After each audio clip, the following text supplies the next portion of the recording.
fijn dat je allemaal weer kijkt naar het knipbuisje van Franske. Vind ik hartstikke fijn. En ook de vrouwje kijken, hè. Want vrouwje, ik heb het alles gezegd.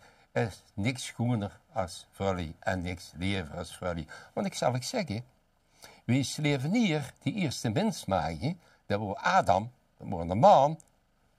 Toen bekeken hem zo eens en dacht, nou, dat kan ik beter. En toen heeft het de vrouw gemaakt. En toen word ik content. Maar ze zijn slim en ze hooien van beesten. En ik heb een gedichtje gemaakt, die knipbuisje, hoe beesten in vuur komen. Let maar eens op hoor. Frully hooien van beesten. Frully hooien vol van die heel schoon beesten. Van nerts helpt me over het algemeen het meeste. Ook van slangen hooi ik, zag de Rijn met een driftig peske. En wie is toch nou dwingend door zijn slangen leren tesken?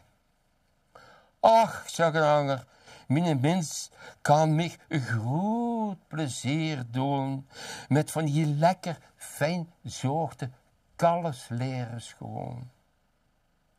En zag lachend, het belangrijkste vergeet ze nog, die stond ik te palen.